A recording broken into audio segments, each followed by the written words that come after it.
আলহামদুলিল্লাহি রাব্বিল আলামিন আর রহমানির রহিম মালিকি ইয়াউমিদ্দিন ইয়্যাকা না'বুদু ওয়া ইয়্যাকা নাস্তাঈন ইহদিনাস সিরাতাল মুস্তাকিম সিরাতাল লাযীনা আন'আমতা আলাইহিম গায়রিল মাগদুবি আলাইহিম ওয়ালাদ-দাল্লিন। কত সুন্দর না? এই আয়াত যখন শুনছে তার মনের মধ্যে একটা প্রভাব সৃষ্টি হয়েছে। কি সৃষ্টি হয়েছে? প্রভাব সৃষ্টি হয়েছে। ওই কথাগুলো তো চমৎকার। কে বলতেছে? একজন ৬০ বছরের কাঠটা কাফের, যার ঘরের মধ্যে ২৪ ঘন্টা মূর্তি থাকে, সে বলছে চমৎকার কথা তো। দাদা, চমৎকার কথাগুলো মাইনা নিলেই তো পারে। তো সন্তান এর কথা শুনে বাবা কয়, না, আমি মানাদের সাথে একটু পরামর্শ করবো। কি করবো? মানে মূর্তির সাথে কি করবে? পরামর্শ করবে। মূর্তি যদি বলে হ্যাঁ মানো, তাহলে মানবো, যদি না বলে মানবো না। ছেলে কয়, বাবা, এটা তো বলতেও পারে না, ধরতেও পারে না, কথাও বলে না, বুঝেও না, এটার আপনি কি বলবেন? তাদের আবার প্রাচীন যুগে নিয়ম ছিল যে যদি মানাদের সাথে কোনো বিষয়ে পরামর্শ করতে চাইতো, মানাদকে সামনে রেখে পিছনে একটা বৃদ্ধা মহিলাকে বসাইতো। ওই বৃদ্ধা মহিলাদের ভাব ধরতো, ইচ্ছা মতো মনে যা আসতো ওটা বলে একটা মহিলা দিত। তারা বিশ্বাস করতো মানাদ মনে হয় তাকে বলছে, সে মনে হয় আমাদেরকে বলতেছে, মেসেঞ্জার। এটা হচ্ছে তাদের। এখনো ভারতে যদি আপনারা যান, দেখবেন পূজা করতে করতে সকাল শুরু করে দেয়, মনে হবে তাকে জিনে ধরছে বা তারা ভর করছে, যে নাকি তারা কি বলে ভর করছে। এরপরে তারা একটা কথা বলবে এই সেই। আবার তাদের পণ্ডিতরাই বলে যে ভাই, আমার যে মা, মানে তাদের কালিমায়, এদের যে শক্তিমত্তা তোমার ভিতরে, এই ক্ষমতা কি আছে যে তাদের শক্তিটা তুমি বহন করবে? তুমি যে বলো আমার শরীরের মধ্যে আইসা করছে, এটা তো সম্ভব না। তার মানে একদল বলতেছে এটা ঠিক সম্ভব না, আরেকদল কিন্তু এগুলো করতেছে। ভণ্ডামি ছাড়া কিছুই না। শোনা যায় ওই লোকেও গেছে, যা বলতেছে যে ওই ভদ্র কালিমা একটু বলো না, কি করা যায়? মুসআব তো সুন্দর সুন্দর কথা বলে, দুর্গা দুর্গা বলে, একটু বলো না কি বলে? মুসআব তো চমৎকার চমৎকার কথা বলে, এখন কি করা যায় একটু বলো তো। এখন মূর্তি কি কথা বলে? আওয়াজ মা রাগ করছে বুঝি না। আচ্ছা, ১ মাস পর্যন্ত একটু সময় দিলাম, তুমি একটু সময় দিলে রাগটা ঠান্ডা করে আমরা একটু বলবো। এই দিক দিয়ে চার তোলা মানে নিয়ম করছে যে রাত্রেবেলা ঘুরায় যখন ঘুমাইবো, এই ঘুরা মূর্তি ঘর থেকে নিয়ে ডাস্টবিনে ফেলায়। ওইখানে আছে এই মূর্তি নিয়ে ডাস্টবিনে ফেলায়, জমা সে ঘুমায় গেছে। সকালবেলা উঠা মন্দিরে যাবে, একটু পূজা টুজা করবে, দুর্গা দুর্গা বলবে, চেহারা থেকে মূর্তি নাই। তো মাথা গেছে গরমে, ৪০ বছর ৬০ বছর যাবত এই মূর্তির পূজা করি, আমার এত ফেভারিট মূর্তিটা গেল না। রাগারাগি শুরু, খুঁজতে খুঁজতে খুঁজতে খুঁজতে পুরা দেশ খুঁজে গেছে, শেষে মেশে যায় দেখে ডাস্টবিনের মধ্যে ঘুরে গেছে। তো উঠাইয়া নিয়া ধুইয়া সুন্দর সুগুল বুঝাতে তেল নাইকে আবার মা আমারে ক্ষমা করে দাও, আমি ভুল করছি, তোমার লক্ষ্য রাখতে পারি নাই, ঘুমাইয়া গেছিলাম, কে জানি নিয়ে পালাই গেছে। দ্বিতীয় দিনে একই ঘটনা, বুড়ায় যখন ঘুমাইছে, খোলা মানে আবার নিয়ে পালাই গেছে। বুড়ায় আবার সকালবেলা একই অবস্থা, খোঁজাখুঁজি করে আবার আনছে। তৃতীয় দিনে একই ঘটনা, এবার খোলা মানে বারবার উঠে আনো, এবার উঠে আনতে দেবো না, কি করবো? বলে মরা কুত্তার সাথে বাইন্দা এমন জায়গায় পালানো, ভাসতে ভাসতে যে দিচ্ছে এই দিচ্ছে কাজ এটাই হয়েছে। ভাসতে ভাসতে কোন কোনায় যায় কি করছে, খুঁজতে খুঁজতে ওখানে যায় তার লাশের সাথে, মরা লাশের সাথে বাইরে আছে। এর আগে সেও আবার একটা কাজ করছিল, প্রত্যেক যেহেতু চুরি হয়, একটা তলোয়ার মায়ের গলার মধ্যে ঝুলাই দিব, নিজের যদি বাঁচাইতে পারো তো বাঁচাও, নিজের তার বাঁচাইতে পারলো না। এটা ভাসতে ভাসতে কুকুরের লাশের সাথে গিয়া এক কোনায় যায়। এবার বুঝাতেছে আল্লাহ নূর ঢাইলা দিচ্ছে যে যে নিজেকে বাঁচাইতে পারে না, সে আমাকে বাঁচাইতে পারবে না। আল্লাহ হেদায়েতের নূর ঢাইলা দিচ্ছে, মুসআবের কাছে গিয়া মুসলমান হয়েছে। সুবহানাল্লাহ। কেমন মুসলমান হয়েছে বলে,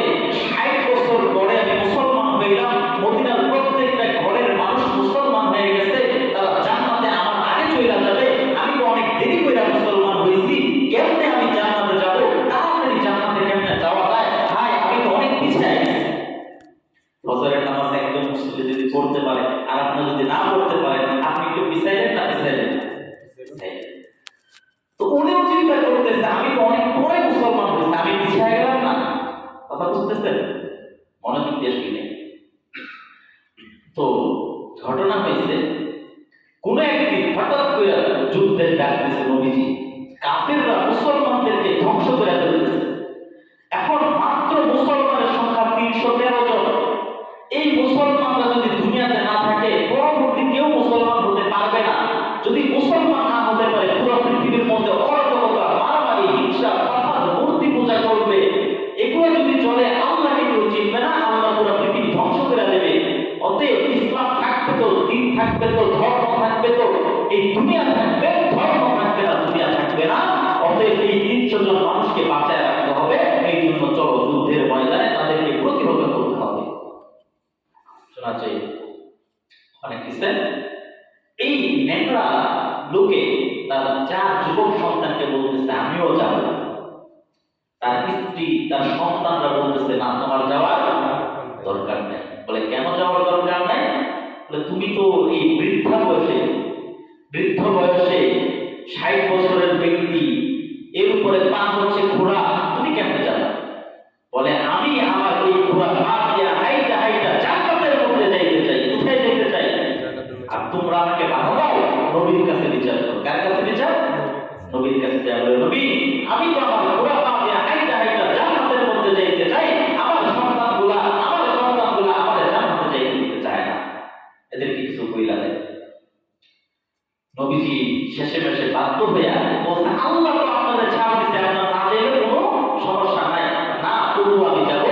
আল্লাহ রাস্তায় গিয়া শহীদ হইয়া তাড়াতাড়ি জান্নাতের মধ্যে চলে যাবো। সুবহানাল্লাহ। তো সাহাবী তার স্ত্রীকে বিদায় জানায়, হে আমার স্ত্রী, হে আমার প্রিয়তমা, জীবনের শেষ বিদায় নিয়ে নিলাম, আমি জান্নাতের পথে যাচ্ছি তো যাচ্ছি, আর কোনোদিন ফিরে আসবো না, যাচ্ছি তো যাচ্ছি, আল্লাহ জান্নাতে গিয়েই দেখা হবে ইনশাআল্লাহ। সুবহানাল্লাহ। সাহাবী গিয়ে যুদ্ধ করতে করতে এক পর্যায়ে তার গর্দান উড়িয়ে গেছে, তো উনি জান্নাতে চলে গেছে। দুনিয়ার মানুষগুলো দেখবে তার গর্দান, তার গলা, তার মাথা, তার গলার মধ্যে নাই, তার হাতগুলো তার হাতের জায়গায় নাই, তার পাগুলো তার পায়ের জায়গায় নাই, কিন্তু আল্লাহ দেখবে তার মুখটাকে কবজ করা হচ্ছে জান্নাতের ফেরেশতা জান্নাতের মধ্যে নিয়ে যাচ্ছে। সুবহানাল্লাহ। এই জন্য দুনিয়ার দেখাটাই বড় দেখা নয়, ইসলামের দৃষ্টিকোণটাই বড় দেখা। উনি জান্নাতের জন্য পাগল হয়ে গেছে, যুদ্ধ করতে করতে জান্নাতে চলে গেছে। আমিও তো 60 বছরের একজন বৃদ্ধ, আমিও তো একজন যুবক, আমি কেন জান্নাতে যেতে পারবো? তাদের জীবনে আমাদের সামনে আছে, আমি কেন পারবো না? তো মুসআব ইবনে উমাইর রাদিয়াল্লাহু তাআলা মেহনত কাজ করছে না করে নাই? আমরাও মেহনত করবো, আমরাও কাজ করবো ইনশাআল্লাহ। এটা হচ্ছে হেদায়েত সংক্রান্ত একটা ঘটনা ছিল, কিন্তু আমাদের মূল আলোচনা কিন্তু এটা ছিল না। আমাদের মূল আলোচনাটা ছিল নবীজির আখলাক। মক্কা আলেম উনি কোন এক কনফারেন্সে ওনাকে দাওয়াত দেওয়া হয়েছে যে আসুন একটু আলোচনা করবেন। উনি গেছেন, উনি জানেন মানুষকে যদি পরিবর্তন করতে হয়, মানুষের জন্য দোয়া করা, এটা হচ্ছে পরিবর্তনের চমৎকার একটি। আপনার সাথে দেখা হয়েছে, সালাম দিলাম, মুস্তাফা করলাম, আর বললাম আপনি একটা বিপদের কথা বললেন, আমি যদি বলি আল্লাহ সহায় হন, আল্লাহ আপনাকে উদ্ধার করে দিন, আপনার মনটা নরম হবে না? হবে না? বর্তমানে আবার এগুলো কাজ করে না। এখন আলেম বলতেছে বর্তমানে এই টেকনিক যেহেতু কাজ করে না, তো পাশে যদি সন্তান থাকে সন্তানের জন্য দোয়া করে দেবেন, তো এখানে একটু কাজ করার সম্ভাবনা আছে। আল্লাহ যাকে হেদায়েত দেয় সেখানে কাজ করে, এটা ভিন্ন বিষয়। তো উনি একে অপরের সাথে দেখা হওয়ার সময় মুসাফা করে সুন্দর সুন্দর বাক্যে দোয়া করার কিছু কথা বলতেছিলেন, এবং আরব দেশের মধ্যে এই জিনিসটা অনেক বেশি। আপনাকে একজন উপকার করলে আপনাকে বলে থ্যাংক ইউ। থ্যাংক ইউ বলে কি লাভ?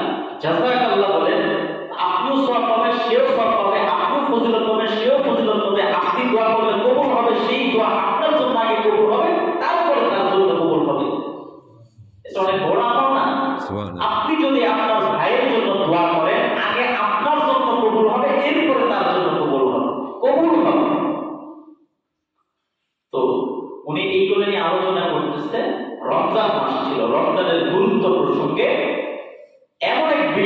মধ্যে আলোচনা করতেছে বিল্ডিং এর জানালা থেকে মক্কা শরীফে সবাই যে ঘুরতেছে এগুলা দেখা যায় একদম মক্কার পাশে। চমৎকার এক দৃশ্য, রাত্রের বেলা চন্দ্র ঝিলমিল করতেছে, আকাশের তারকাগুলো ঝলমল করতেছে, আর মানুষগুলো লাফাই লাফাই বলতেছে, আর ওই ঘরের মধ্যে মানুষগুলা দিন ধর্মের আলোচনা করতেছে। রমজান মাস এক অনুভূতির মাস, আবেগের মাস, ভালোবাসার মাস। তো কেউ কেউ আবেগে জানলা দিয়ে ওই মক্কার দিকে তাকাইতেছে আর বড় আলেমের কথাগুলো শুনতেছে আর চোখ দিয়ে পানি পড়তেছে। কি একটা মজার মুহূর্ত না? এই চমৎকার মুহূর্তের মধ্যে এক ক্যামেরাম্যান আসছে, ভিডিও করতেছে। তো ভিডিও করা তো ভালো, এটা ধর্মের প্রচার প্রসার, ভালো না? কিন্তু বিচারা এক হাতে ক্যামেরা ধরছে আর এক হাতে টানতেছে। কি করতেছে? বিড়ি খাইতেছে না, টানতেছে। কেন সবাই তো বিড়ি খায় না, অনেক কিছু খায় না। এক আলিম বলছে সিগারেট যে খাও, সিগারেট শব্দের অর্থ কি? বলে ফার্সিতে সাক মানে কুত্তা, সাক মানে কি? কুত্তা। আর রেড মানে ইংলিশে জানি কি? কিন্তু। কুত্তা এবং কিন্তু যদি মহিলা হয় কেমন কেমন গন্ধ হয়?